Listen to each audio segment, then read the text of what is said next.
Assalamu alaikum wa rahmatullahi ta'ala wa barakatuh. Dans notre précédente vidéo concernant sur la célébration de Mawlud, il y a eu beaucoup de commentaires, mais Inch'Allah, nous allons apporter des preuves à tout cela. Certains disent que célébrer la naissance du prophète sallallahu alayhi wa alihi est une innovation interdite. Mais que disent réellement le Saint-Coran, la Sunna et les grands savants de l'islam? Découvrons ensemble la vérité sur les Mawlud an-Nabi. Bienvenue à vous tous. Le prophète sallallahu alayhi wa alihi lui-même a honoré le jour de sa naissance. C'est indéniable. Il y a un hadith rapporté par Muslim, Sahih Muslim, volume 2, page 819, d'après Abu Qatada. Le prophète sallallahu alayhi wa alihi jeûnait le lundi lorsqu'on lui demande pourquoi. Il répondit, c'est le jour où je suis né. Si nous analysons ces hadiths, prouve que la naissance du prophète sallallahu alayhi wa alihi est une bénédiction.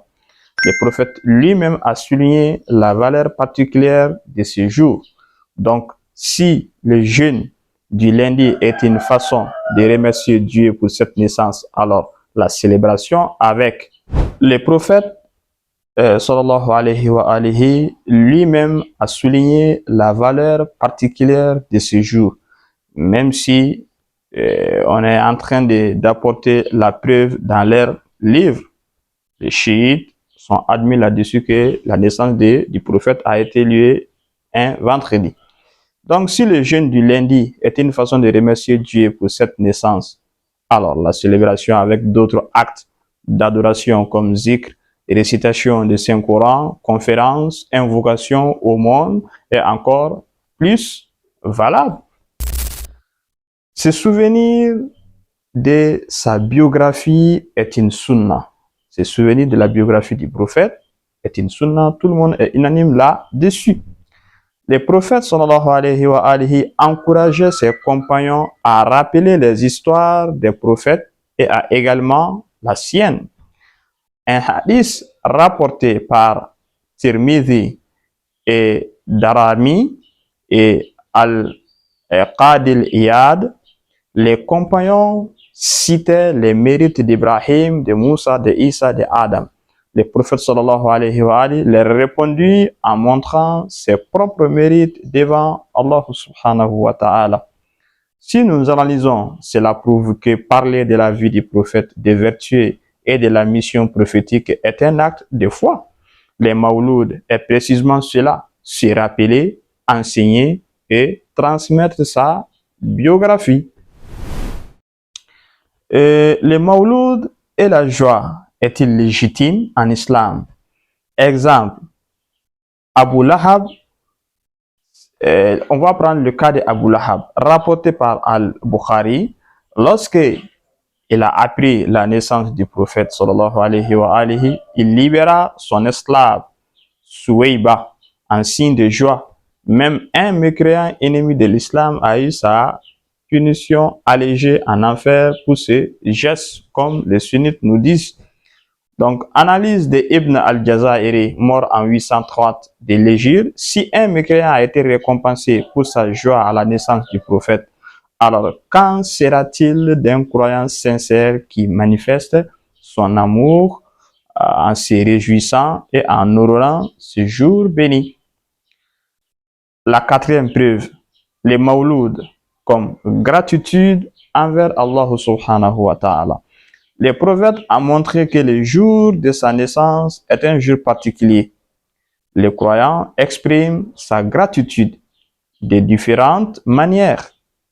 Il y a les jeûnes, il y a les invocations, récitation du Saint-Coran, conférences religieuses, chants religieux, anachid, et distribution de nourriture aux croyants. Donc, en conclusion, les Mawlud est une forme d'adoration et de gratitude et non une innovation interdite, mais un acte enraciné dans la sunna des prophètes. En conclusion, nous pouvons dire que les Mawlud non seulement n'est pas une innovation comme certains le pensent, sinon si les Mawlud, comme ce qu'ils prétendent que c'est une innovation. Il y a beaucoup de choses que certains le font, comme plus précisément les wahhabites. Je cite un exemple. Par exemple, je prends un exemple sur le cas du mois de Ramadan. On voit dans la plupart des mosquées, on organise des séances d'exégèse, cela veut dire le tafsir. Alors que quand tu prends la vie du prophète, le prophète n'a jamais organisé chaque mois du Ramadan de faire des tafsirs. Ça, c'est un. Deuxièmement, l'ouverture des centres coraniques de mémorisation ou bien d'organiser un concours pour la lecture des Saint-Courans avec tajwid est-elle ou ces actes-là est fait par le prophète ou par les compagnons? On sait très bien que c'est non. Donc, et pourtant, c'est une innovation. Le prophète n'avait pas fait. Alors, pourquoi ils se permettent de faire cela? S'ils arrivent à apporter une preuve concrète dans le Saint-Coran ou bien dans les hadiths, c'est très normal que nous les apporterons la preuve de la célébration des Mawlud. Donc, les actes que je viens de citer ont la même place, ont les mêmes degrés de célébration que Mawlud. Nous demandons à Allah subhanahu wa ta'ala de nous garder sur son chemin et tous ceux qui vont nous précéder, Inch'Allah. Wassalamu alaikum wa rahmatullahi ta'ala wa barakatuh.